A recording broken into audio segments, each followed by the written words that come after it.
আসসালামু আলাইকুম। বিসমিল্লাহির রহমানির রহিম।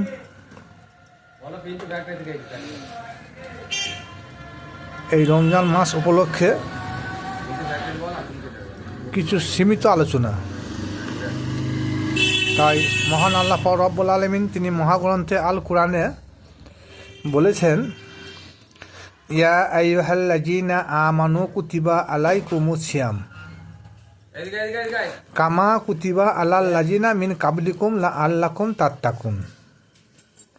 অর্থাৎ, হে ইমানদার বিশ্বাসীগণ, তোমাদের উপর সিয়াম বা রোজা কুতিবা করা হইল, যেভাবে তোমাদের পূর্ববর্তীদের উপর কুতিবা করা হয়েছিল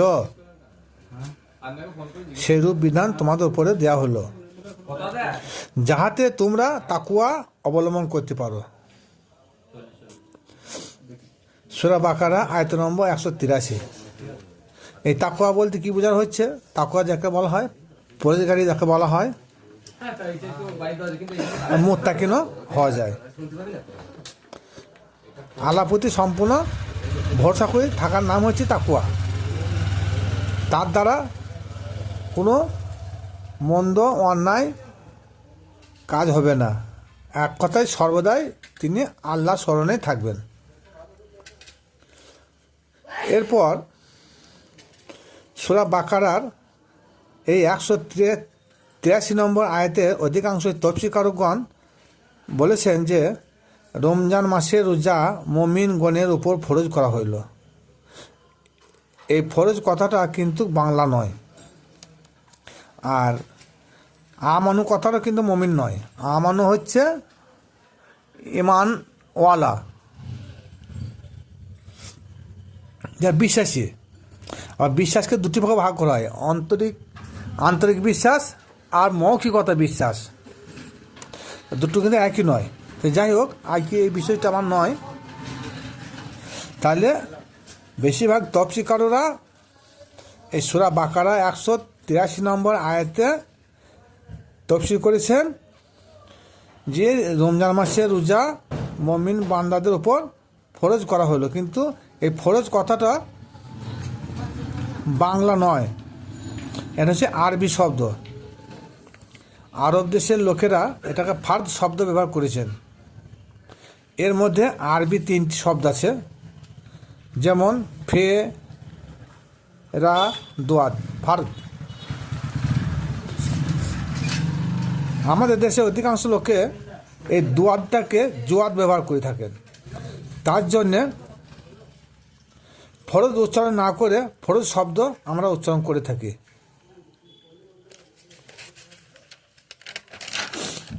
যেমন রমজান, এর সঠিক আরবি হলো রামাদান। এখানেও দোয়াদের ক্ষেত্রে জোয়াদ ব্যবহার করা হয়েছে। তদ্রূপ আমাদের শরীর পাক করার জন্য অজু করতে হয়। এখানে দোয়াদের ক্ষেত্রে আমরা জোয়াদ ব্যবহার করি। অজু আরবি হলো এর 3টে অক্ষর, ওয়া, দুয়াদ, ওয়া, হামজা। অদু বা অজু, কিন্তু বিষয় হলো রামাদান বা রামাজান। আমাদের চলতি ভাষায় এটাকে রমজান বলে থাকি। এই রমজান মাসে আমরা যে সিয়াম পালন করে থাকি, ইহা আল্লাহ পাক আমাদের উপর ফরজ করেন নাই। শুনে হয়তো অনেকে আশ্চর্য হবেন, আপনারা তাফসীর খুললে বুঝতে পারবেন। কুতিবা বলে এটা ঘোষণা করা হয়েছে। যদি ফরজ করতেন তাহলে লেখা থাকতো ইয়া আইয়ুহাল্লাযীনা আমানু কুতিবা ফুরিদা আলাইকুমুস সিয়াম। কিন্তু কিছু মুহাদ্দিসগণ এটাকে কুতিবা স্থলে ফরজ করে দিয়েছেন। কুতিবা শব্দের অর্থ হলো লিখিত বিধান, আর ফরজ মানে হলো অত্যাবশ্যক, যাহা না পালন করলে গুনাহে কাবিরা হয়। আল্লাহ বলেন, তোমাদের পূর্বপুরুষদের উপর যেমন সিয়ামের বিধান ছিল, তদ্রূপ তোমাদের উপরও সিয়ামের বিধান দেয়া হইল। ফরজের কথা তিনি উল্লেখ করেন নাই, কিন্তু জগৎ বিখ্যাত তফসিরকারক জালালউদ্দিন সুয়ুতী রহমতুল্লাহ আলাই তিনি এই আয়াতের তফসির করতে গিয়ে বড়ই চিন্তায় পড়ে গেছেন। কারণ হলো একটাই, যে আল্লাহ পাক রব্বুল আলামিন বলেছেন রমজান মাসে সিয়াম হলো লিখিত বিধান, কিন্তু এটা ফরজ বা অত্যাবশ্যক পালনীয় নয়। তার জন্য তিনার নিজস্ব তফসিরে জালালাইন সূরা বাকারার 183 নম্বর আয়াতে ফরিদা বা ফরজ কথাটা তিনি লিখে দিয়েছেন। এই কথাটা সত্য না মিথ্যা আমরা তফসিরে জালালাইন খুললেই বুঝতে পারবেন। তারপর রোজার মাসে তারাবি পড়তে হবে, কথা আল্লাহ কোরআনে কোনো স্থানে উল্লেখ করেন নাই। আর কত রাকাত তারাবি পড়তে হবে তারও প্রমাণ নাই। তারাবি 8 রাকাত না 20 রাকাত না 30 রাকাত তার কোনো প্রমাণ নাই। ইয়া হয়তো ওমর ফারুক রাদিয়াল্লাহু তাআলা আনহু হতে প্রচলন। এরপর সূরা বাকারার 184 নম্বর আয়াতে আল্লাহ পাক রব্বুল আলামিন বলেন, তোমরা সিয়াম পালন করো নির্দিষ্ট কয়েকটা দিন।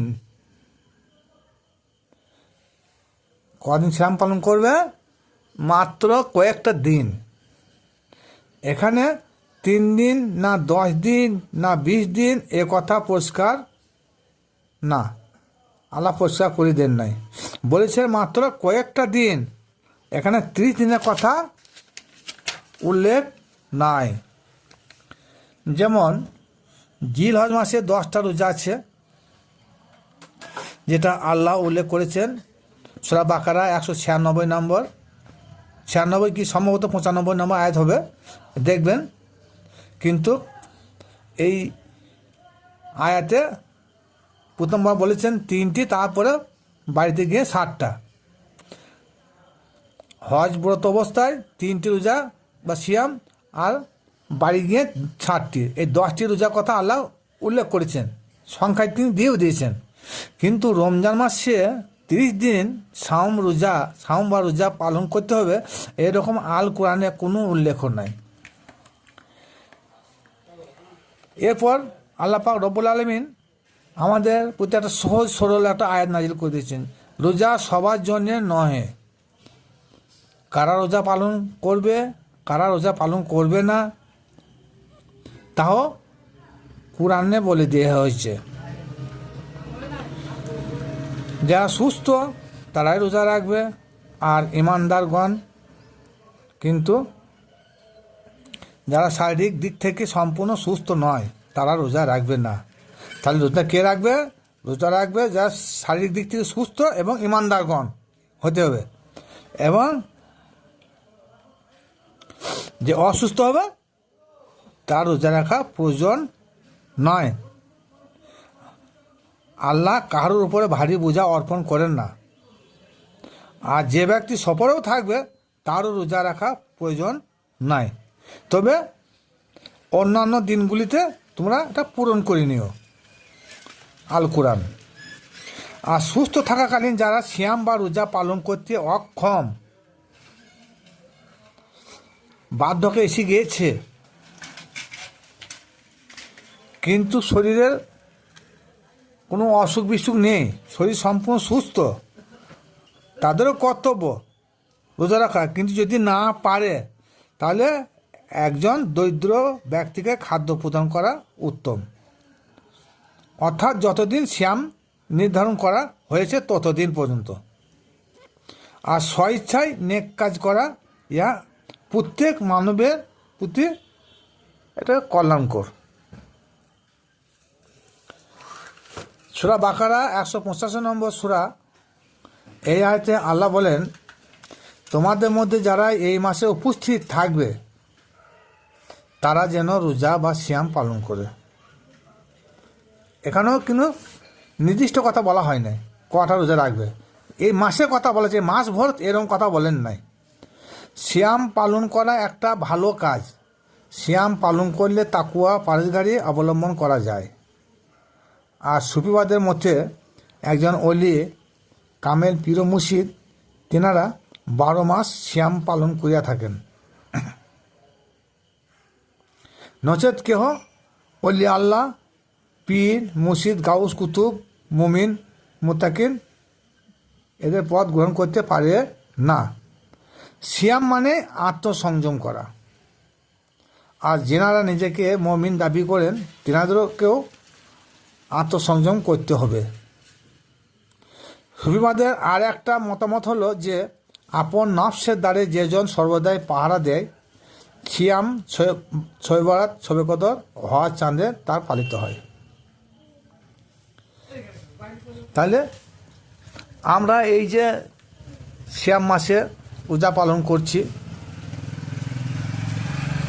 রমজান মাসে সিয়াম পালন করছি, কিন্তু সিয়ামের বিস্তারিত অর্থ আছে। সংযম, কিসের সংযম? নিজের হাতের সংযম, কানের সংযম, চোখের সংযম, জুবানের সংযম, নাফসের সংযম। নাফস বলতে গেলে নাফসে আমারা সংযম, হ্যাঁ, লোভ, কাম, ক্রোধ, মদ, মাহ, মাৎসর্য সবই সংযম হতে হবে, তবে হবে রোজা। আর যারা সত্যিকার যারা আল্লাহ ওয়ালা, ওলি আল্লাহ, তিনাদের 12 মাস এটাকে পালন করতে হয়। কারণ ওই জায়গায় যদি তিনারা না থাকেন তা কখনো ওলি আল্লাহ পদ, পীর মুর্শিদ পদ গ্রহণ করতে পারেন না। সুতরাং আর এই রমজান মাসে রোজা আপনার আমার যদি প্রফিট না থাকে তো দেখবেন শারীরিক দিক থেকে একটা উপকার আছে। এখন বর্তমান দেশে অধিকাংশ লোক সুগারে ভুগছে, হাই প্রেশারে ভুগছে, কোলেস্টেরলে ভুগছে, থাইরয়েডে ভুগছে, কিন্তু সিয়াম পালন করলে আশা করা যায় আল্লাহর খাস রহমতে মানুষ শরীর সুস্থ থাকে। তার জন্য আল্লাহ বলেছেন যে মানবের জন্য খুবই কল্যাণকর, যদি তারা জানতো।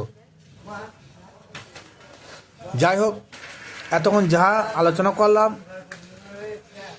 যেটা তফসিলে যেটাই পেয়েছি সেটাই আপনাদের সম্মুখে তুলে ধরলাম। যে যতটা পারবেন মেনে চলবেন, কারণ আমি নিজের ব্যক্তিগত মত দিয়ে কোনো কথা বলি নাই, আর বলা ঠিক নয়। কারণ নিজের ব্যক্তিগত মত দিয়ে কেউ যদি আল্লাহ কোরআনের উপর কিছু কথা বলে থাকে, তার জন্য আল্লাহ পাক রব্বুল আলামিন সূরা হাক্কা তিনার হাবিবকে বলেছেন যে আমার কোরআনের আয়াতের মানে যদি কেউ ভুল ভাল করে তাহলে আমি তার ডান হাত ধরে লাগিয়ে দেবো এবং তার জীবন রোগ ছিনে দেবো। এটা তিনার হাবিবকে উদ্দেশ্য করে তিনি বলেছেন। এবারে আসুন আমরা সর্বদা চেষ্টা করব আল কোরআনের উপর জীবন ধারণ করব। কোরআন মানব কল্যাণের জন্য এসেছে, মানবের হৃদায়তের জন্য এসেছে, শুধু মুসলমানের জন্য নয়, সারা বিশ্বে মানব কল্যাণের জন্য এই কোরআন। কোরআনকে ফেলে দিয়ে হাদিস নিয়ে মারামারি করেন না। হ্যাঁ, হাদিস নিয়ে মারামারি করবেন, যে হাদিসটা কোরআনকে সমর্থন করবে সেই হাদিসটা নিয়ে মারামারি করুন, তাতে লাভ হবে। আর যে হাদিসটা কোরআনের উপর দিয়ে চলে যাবে সে হাদিসটা মেনে কোনো লাভ হবে না। হাদিসে এসেছে 30 রমজান, কিন্তু কোরআনের 30 রমজান ডাইরেক্ট কোন দিন কোন জায়গায় বলা হয়নি। কিন্তু হাদিসে যেমন প্রকাশে বলা হয়েছে 30 রমজান ফরজ করা হইল, তেমনি কোরআনে সূরা বাকারার 183 নম্বর আয়াতে ওইখানে উল্লেখ নাই যে তোমাদের রমজান মাসে সাওম বা রোজা 30টা তোমাদের উপর ফরজ করা হইলো, এখানে উল্লেখ নাই। 30 দিন তো দূরের কথা, কয়েকটা দিন বলা হয়েছে। আর ফরজ তো নয়, কুতিবা করা হয়েছে। কুতিবা মানে লিখিত বিধান। আসসালামু আলাইকুম ওয়া রাহমাতুল্লাহি ওয়া বারাকাতুহু।